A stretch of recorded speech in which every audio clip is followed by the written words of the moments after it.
que mon frère, parce que Macky Sall c'est mon beau-frère aussi, qu'il a réussi la prouesse d'avoir autour de lui là, tous les vétérans. C'est l'ensemble des vétérans qui sont avec lui. Donc, que ce soit Moustapha Niasse, que je respecte beaucoup, qui est mon père, que ce soit Amadan Soko, qui est aussi un père pour moi, que ce soit Robert Sagna, qui est mon tonton à Ziguinchor. En fait, tous, Djiboka et Ali, c'était le dernier rempart dans cette génération de vétérans politiques. Et nous, de l'autre côté, vous avez toute la nouvelle génération d'hommes politiques qui se met face à Macky Sall. Faites un peu, regardez les profils. Moi je suis là, mon frère Kaliba de l'autre côté, il y a Malik Gakou qui s'est dressé, Pape Diop qui est un peu notre doyen mais qui est quand même de notre génération, Idrissa Seck et Khalifa Sall. Tout ça ce sont des gens de la même génération que Macky Sall. Par conséquent, ce sera difficile dans ces conditions. Il y a un célèbre musicien qui me disait, vous savez maintenant, le Sénégal, les grands leaders de la trempe de Abdoulaye Wade, c'est terminé. Maintenant, c'est une équipe nationale. C'est-à-dire, il faut faire des sélections. C'est pour ça que c'est important les coalitions. Il faut faire des sélections. Dans le sud, là, je suis imbattable. Ils ont tout fait pour me gagner, mais ils peuvent pas. Je les ai battus dans les 147 bureaux de vote de la commune. Ils n'ont pas gagné un seul vote. Cela veut dire. Et il dit ça, c'est qu'il est imbattable à Thiès. Ils ont tout fait pour le gagner. Khalifa Sall, nous l'avons tous soutenu à Dakar. Il a gagné. Je suis sûr que notre ami Malik Gakou, s'il était candidat à Guédiawaye, il aurait gagné. Donc, par conséquent, chacun a son territoire. Et cela, je pense, c'est important pour que cette unité que nous, on a toujours appelée, qu'elle prenne forme, parce qu'en 2017, s'il n'y a pas la présidentielle, il y aura les législatives. Et ce sera l'occasion pour l'opposition de créer une grande coalition à l'image de Benno Bokk Yakaar. Je pense que si nous sommes tous unis, nous allons, Inch'Allah, remporter les élections législatives et former nous-mêmes notre gouvernement. Nous, au niveau de l'UCS, nous réaffirmons notre ancrage à l'opposition. Nous réaffirmons notre détermination à faire de telle sorte que cette unité puisse se poursuivre. En France, il y a quelque chose d'assez particulier.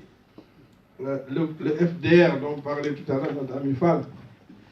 Je pense qu'il y a beaucoup de partis qui sont membres de ces FDR ici et qui ne le sont pas au niveau de Dakar. Il faudrait que le Réumi de mon frère Idrissa Seck, que les autres tous partis puissent en tout cas venir autour de cette plateforme on est en train d'en construire une autre qu'on appelle un peu le grand cadre et qui n'a pas encore de nom. J'ai le nom mais je n'ai pas le droit de le révéler.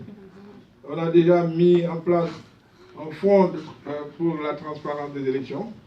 Donc j'invite l'ensemble des autres partis à venir se joindre à nous. Nous sommes en discussion avec d'autres pour que, dans le cadre d'un fonds unitaire, nous puissions avoir en tout cas une puissance de frappe beaucoup plus grande qui fera que le pouvoir en face nous entendra. Et j'invite mon ami Girassi, qui a fait sa petite recette politique, de revenir pour que... parce que je fais une confidence. Quand je créais l'UCS, il était parmi les personnes que j'avais ciblées dès le départ. Et bien d'autres. Mais je pense que cela est important. Maintenant, pour ce qui concerne le Sénégal, c'est que beaucoup, et vous avez vous tous fait un peu le diagnostic de notre économie, de ce qui se passe au Sénégal. Et je pense que les orateurs qui se sont succédés ont de faire bonne manière décrire la situation économique, la situation politique, la situation sociale du Sénégal, qui est marquée par des emprisonnements tous azimuts opposants. C'est le traque des biens mal acquis qui est une traque des opposants. Sérieux.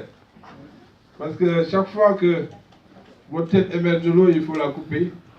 On invente une histoire de traque des biens mal acquis qui, en fin de compte, n'existe dans le monde qu'au Sénégal. On vous dit, vous avez... Lui, il fait partie de mes avocats, Pape Mamadou. Il connaît bien mon dossier. Par conséquent, on vous dit, vous avez une belle chemise, monsieur. Vous l'avez acheté à combien? Il faut prouver où est-ce que vous avez pris cet argent. Alors moi, vous savez ce qui m'ont le plus? Pourquoi ils me disent oui, M. Baldé, depuis 2000, vous avez mis de l'argent dans vos comptes, de tel, nous, les 5000 francs là, est-ce que vous les avez pris?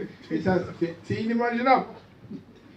Qui peut se rappeler en 2000 ce qu'il a mis dans son compte et tirer son origine?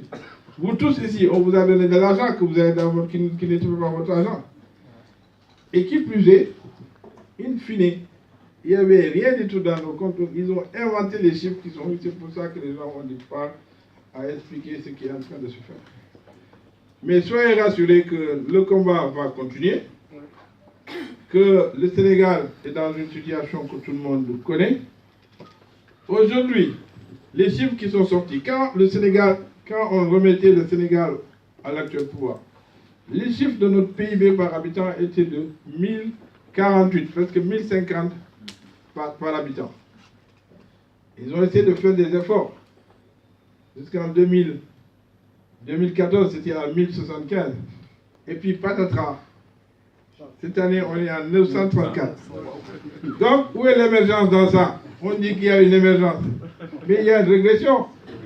C'est pour ça que le Sénégal est aujourd'hui classé parmi les 25 pays les plus pauvres au monde. Ce n'était pas la situation qui était celle de 2012. Donc, par conséquent, on nous tympanise à longueur de journée avec le plan Sénégal émergent, mais c'est un plan, nous participons à une sorte de régression d'un plan Sénégal qui régresse. Par conséquent, il faudrait que l'ensemble des forces vives du Sénégal, en particulier vous, la diaspora, que vous puissiez prendre vos responsabilités. Parce que vous, votre vote, il est double. Quelquefois même, il est triple ou il est multiplié par 10. Exponentiel. Chacun des membres de la diaspora fait voter peut-être 10, 15, voire un village.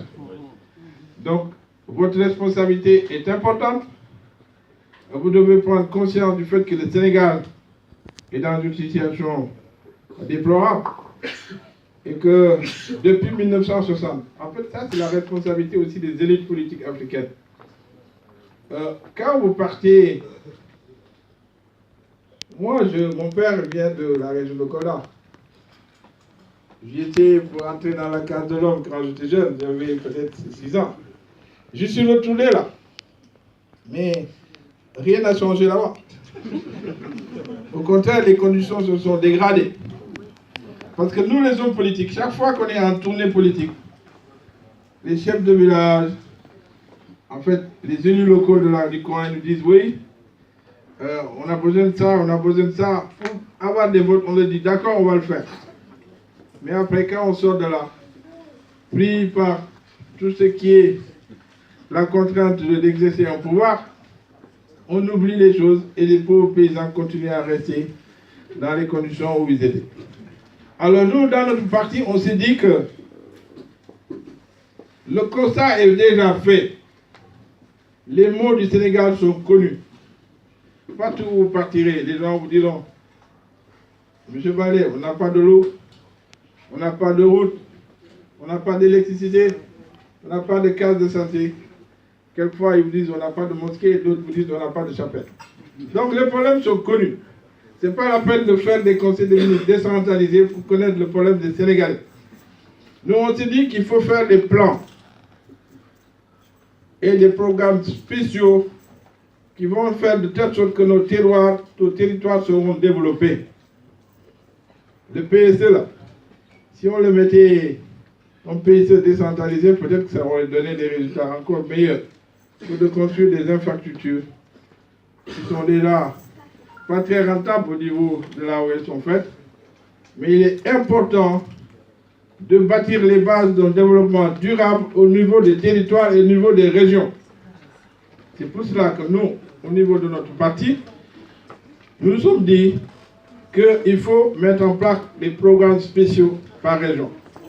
Et pour cela, nous allons partir d'un constat. Le constat, c'est que j'ai eu la chance d'avoir été au haut responsable, je n'étais pas politicien, J'étais secrétaire, d'abord commissaire de police, après je suis inspecteur général d'État et secrétaire général de la présidence. Donc je regardais le Sénégal de haut. Je ne le connaissais pas bien, hein, entre nous, je vous le dis. Mais quand j'ai affronté la réalité de l'exercice du pouvoir local, je me suis rendu compte de l'énormité de la différence qui existait entre la vision qu'on avait là-haut et la vision qu'on avait d'ici près. Je pense que c'est pour ça que le général de Gaulle disait qu'on peut gouverner de loin, mais on n'admise bien que de près. J'ai eu la chance, moi, d'avoir été là-haut et je suis retourné à la base. Donc je connais les difficultés de là-haut et les difficultés de la base. Par conséquent, il faudrait que nous ayons des politiques pour développer nos villes secondaires, les capitales d'abord régionales. Nous on s'est dit que nous avons 14 régions du Sénégal. Notre programme, ce sera de faire des programmes spéciaux pour 4 régions par an, de manière à y injecter de l'argent pour faire les infrastructures, qu'elles soient des infrastructures routières, d'abord dans la capitale régionale ou départementale, les villes secondaires, essayer d'électrifier les grands villages-centres, d'y amener de l'eau, de mettre un certain nombre de postes de santé, en tenant compte d'une carte de santé bien déterminée, de manière à ce que les territoires, si les gens ils ont tout chez eux, ils ne viendront pas dans les grandes villes. Donc nous ferons